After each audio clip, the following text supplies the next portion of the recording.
आदर्श तरीका तो ये होगा कि जीवन में नींद ही ना हो, पर अभी यह संभव नहीं है क्योंकि शरीर में अब भी कुछ जड़ता यानी इनर्शिया है। तो नींद कम से कम हो, बाकी समय शरीर आराम से रहे। गुनगुने पानी में थोड़ा सा शहद मिलाकर पिएं। ऐसा रोज करें और आप पाएंगे धीरे धीरे खून में आरबीसी बढ़ जाएंगे।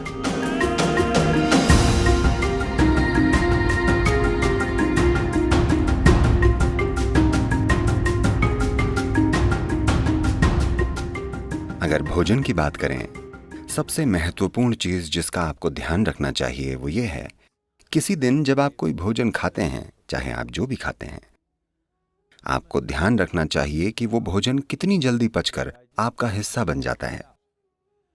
कोई भी भोजन अगर 3 घंटे से ज्यादा पेट में रहता है, यानी आपने खराब खाना खाया है। वो भोजन या तो आप छोड़ दें या कम से कम खाएं। अगर भोजन 3 घंटे में पेट से आंतों तक पहुंच जाता है, यानी आप कुछ ऐसा खा रहे हैं जिसे आपका सिस्टम अच्छे से पचा पाता है। शायद वो सबसे अच्छा भोजन न हो, पर सिस्टम उसे पचा पा रहा है। और 2 भोजनों के बीच अगर आप 5 से 6 घंटों की दूरी बनाए रखते हैं और बीच में अगर कुछ भी ना खाया जाए, तो आप पाएंगे कि कोशिकाओं या सेल्स के स्तर पर सिस्टम में सफाई होगी। सेलुलर स्तर की यह सफाई स्वस्थ जीवन के लिए सबसे जरूरी और सबसे ज्यादा महत्वपूर्ण है।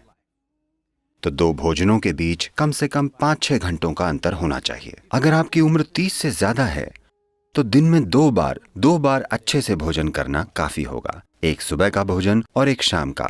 शाम के भोजन के बाद कम से कम 3 घंटे रुक कर सोना चाहिए और कुछ शारीरिक काम होना चाहिए।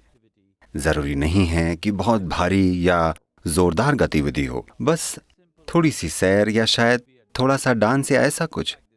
अपने लिए कुछ ऐसा करें ताकि शाम के भोजन के बाद कम से कम 20 से 30 मिनट कुछ शारीरिक काम हो। ऐसा करने से आपका सिस्टम काफी स्वस्थ होगा।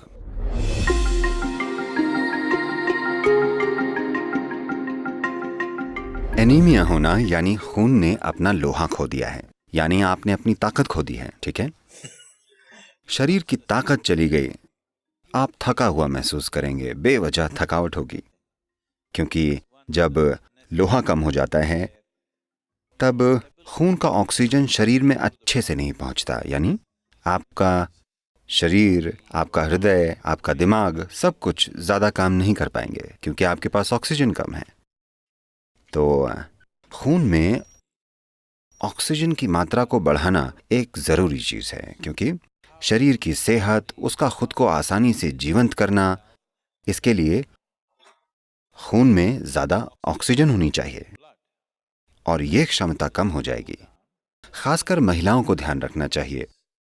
उनके शरीर की प्रक्रिया के कारण उनमें हीमोग्लोबिन की कमी हो सकती है, जिससे खून में ज्यादा ऑक्सीजन नहीं समा पाएगा और बेवजह वो थक जाएंगी। अगर आरबीसी कम है तो बुद्धि पर भी असर होगा, क्योंकि दिमाग में ऑक्सीजन कम होगा तो इसका असर शरीर और दिमाग दोनों पर होगा। तो इससे बचने का एक सरल तरीका है, रोजाना हल्के गर्म पानी में थोड़ा शहद मिलाकर पीना। रोजाना ऐसा करें। इससे धीरे धीरे आरबीसी की मात्रा बढ़ जाएगी। खून में ज्यादा ऑक्सीजन होगा तो अचानक ज्यादा ऊर्जा महसूस होगी, अचानक सब सक्रिय हो जाएगा, शरीर का कायाकल्प होगा, मृत कोशिकाओं की जगह नई कोशिकाएं पैदा होंगी। जो जड़ता आप अपने शरीर में और अपने मन में महसूस करते हैं वो बहुत कम होने लगेगी।